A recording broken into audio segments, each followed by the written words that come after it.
तमिलनाडु के मुदेरे में खेतों में लगी भीषण आग। दिल्लाकल में खेत से सफेद धुएं का गुबार उठा आया नजर। कई घंटे तक आग बुझाने में जुटी रही दमकल की टीम। झांसी की बेतवा नदी में पुल से युवक ने लगाई छलांग। मौके पर पहुंची पुलिस ने गोताखोरों की मदद से युवक को नदी से निकाला बाहर। घर से नाराज होकर सुसाइड करने के लिए युवक निकला था। यूपी के बागपत में कांवड़ियों के 2 गुटों में चाकूबाजी हुई। हमले में एक कांवड़िये की मौत हो गई, 4 लोग घायल बताए गए। पुलिस मामले की जांच कर रही है। पूर्वी दिल्ली के न्यू अशोकनगर इलाके में बुजुर्ग की चाकू मारकर हत्या की गई। बदमाशों ने घर में घुसकर बुजुर्ग की हत्या की। पुलिस इस पूरे मामले की जांच पड़ताल में जुटी। आगरा में महिला इंस्पेक्टर के साथ एक कमरे में प्रभारी जो है वो धरा गया। आपको बता दें कि दोनों ने जमकर एक दूसरे को पीटा। इसके बाद ये वीडियो काफी वायरल हो रहा है। मध्य प्रदेश की रीवा में बच्चों पर गिरी जर्जर दीवार। मलबे में दबे 5 बच्चे, 4 की मौत हो गई। स्कूल से घर वापस लौट रहे थे। रायबरेली में बेखौफ चोरों ने गाड़ियों के 2 बड़े शोरूमों को अपना निशाना बनाया। शोरूम से लाखों रुपए की नकदी पर हाथ साफ किया। पूरी वारदात सीसीटीवी कैमरे में कैद हो गई है। और झांसी में एक युवक की दबंगई का वीडियो वायरल। एक हाथ में तमंचा, दूसरे हाथ से पत्थरबाजी का वीडियो वायरल। पीड़ित परिवार ने पुलिस में शिकायत दर्ज करवाई। और इधर चंडीगढ़ कोर्ट परिसर में आईआरएस अफसर हरप्रीत सिंह की हत्या कर दी गई। ससुर पर गोली मारकर हत्या का आरोप। पंजाब पुलिस को निलंबित। और आपको बता दें कि फिलहाल पुलिस ने गिरफ्तार कर लिया है। शाहजहांपुर में कोचिंग से घर लौट रही छात्रा से मनचलों ने छेड़छाड़ की, अश्लील हरकतें की। पिता ने 4 शोधों के खिलाफ शिकायत दर्ज कराई। 4 आरोपियों को गिरफ्तार किया गया। मुजफ्फरनगर में छात्राओं से छेड़छाड़ मामले में पुलिस का एक्शन देखने को मिला। पुलिस ने तीसरे आरोपी को अरेस्ट कर लिया है। कोचिंग के सामने छात्राओं से बाइक सवार 3 शोधों ने छेड़छाड़ की थी। इससे पहले बात कर लेते हैं उत्तर प्रदेश की। उत्तर प्रदेश की अगर बात करें तो देखिए, यहां पर महिलाओं से निपटने के लिए अब जो उत्तर प्रदेश राज्य है वो देश में पहला ऐसा राज्य बन गया है जो महिलाओं के प्रति अगर अपराध होता है तो वहां पर जबरदस्त तरीके से कार्रवाई भी हो रही है। इसकी तस्वीरें बीते हम कई दिनों से देखने को भी मिल रही है। देखिए, अयोध्या में जो गैंगरेप हुआ नाबालिग के साथ, इसके बाद से ही उत्तर प्रदेश के मुख्यमंत्री योगी आदित्यनाथ ने संसद में कहा था कि अगर महिलाओं के साथ अपराध होगा, अगर महिलाओं के ऊपर कोई भी गंदी नजर से आंख उठाकर देखेगा तो कार्रवाई होगी। और इसका एक्शन भी देखने को मिल रहा है। मोहित खान के तमाम जो अवैध संपत्ति अर्जित की गई थी उस पर बुलडोजर से कार्रवाई भी देखने को मिल रही है। लेकिन सवाल ये उठता है कि इतना बड़ा मामला है, संगीन मामला है, लेकिन फिर भी इस पूरे मामले को लेकर राजनीति क्यों हो रही है? देखिए, इस पूरे मामले को लेकर आप बता रहे हैं, आपने विस्तार से बताया कि एक्शन लगातार तेज होते हुए नजर आ रहा है। इस पर हमने आपके लिए रिपोर्ट तैयार किया, आप उस रिपोर्ट को देखिए।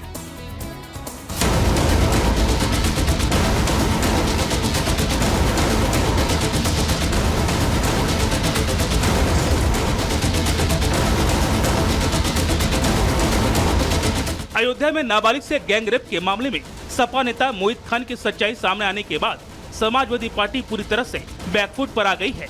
सपा नेताओं की हालत ऐसी है कि उन्हें न तो कुछ बोलते बन रहा है और न ही उनके पास सफाई देने के लिए कोई शब्द ही बचा है। खासकर फैजाबाद लोकसभा सीट जीतने के बाद फूलकर कुप्पा हुए सपा सांसद अवधेश प्रसाद तो जैसे सच से मुंह छिपाए बैठे हैं। अयोध्या कांड के बाद हफ्ता बीतने को है, लेकिन अयोध्या सांसद अब तक पीड़िता का सामना करने की हिम्मत नहीं जुटा पाए हैं, जबकि पीड़िता से मिलने का वादा 2 अगस्त का ही था।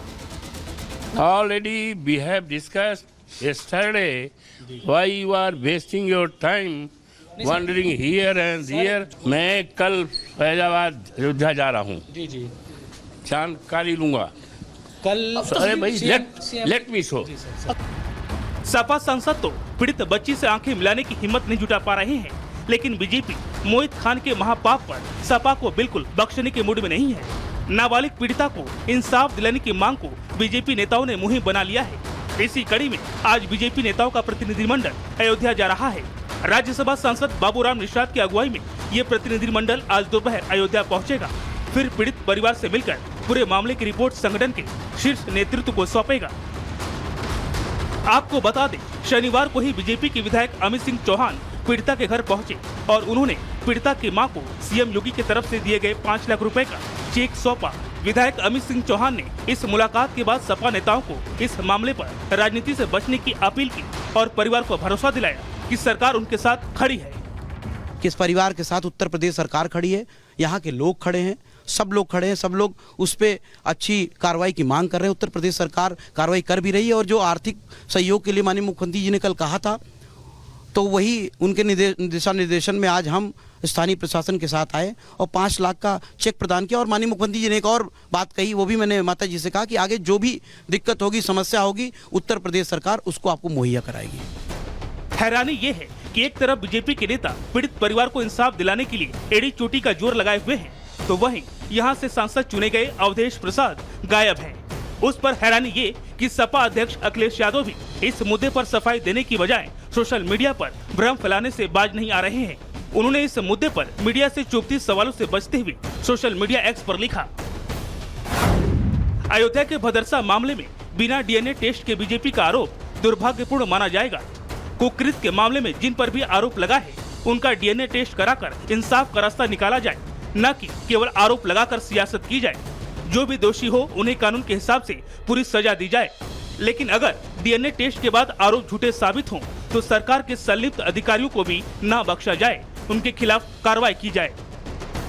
एक तरफ पीड़ित परिवार इंसाफ की गुहार लगा रहा है, तो दूसरी तरफ सपा नेता उल्टा पीड़िता को ही झूठा ठहराने पर लगे हैं, जबकि पूरा मामला पानी की तरह साफ हो चुका है। सवाल है, आखिर सपा नेता मोहित खान इस मामले में बेदाग है, तो आखिर अयोध्या के सांसद क्यों जनता से आंखें चुरा रहे हैं?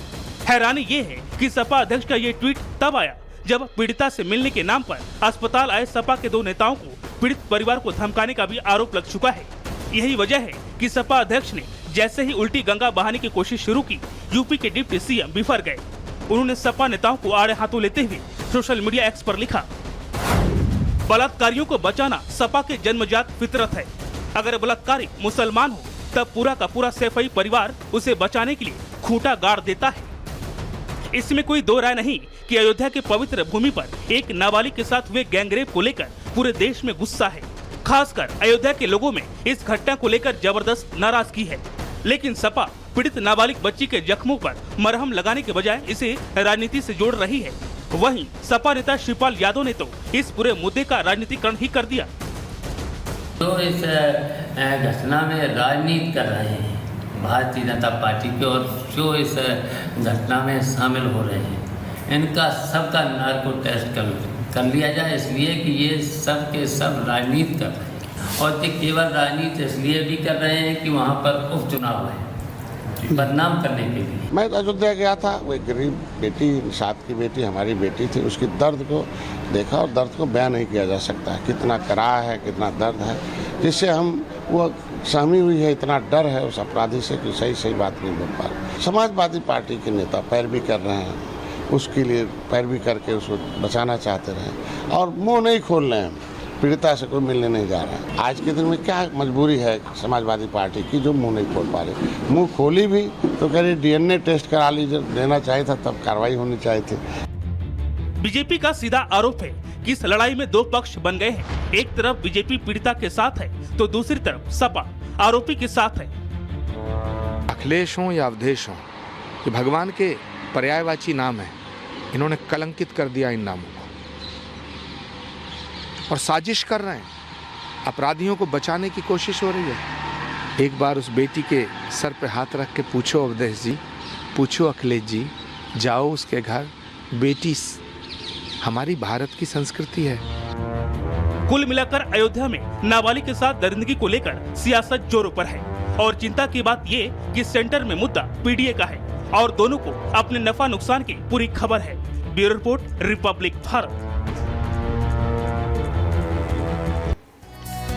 इस रिपोर्ट के जरिए आपने देखा कि पानी की तरह साफ है पूरा मामला, उसके बावजूद भी सपा बचती हुई नजर आ रही है और इस पूरे मामले पर राजनीति हो रही है, जो कि दुर्भाग्यपूर्ण है और योगी माफ नहीं करेंगे, क्योंकि इससे पहले आपको बता रहे थे कैसे एक्शन लिया जा रहा है। बीजेपी का प्रतिनिधिमंडल आज अयोध्या जाने वाला है। देखिए, गैंगरेप पीड़िता के परिवार वालों से ये प्रतिनिधिमंडल मुलाकात करेगा। दोपहर अयोध्या पहुंचेगा बीजेपी का डेलीगेशन, जिसमें तमाम नेता शामिल होते हुए नजर आएंगे।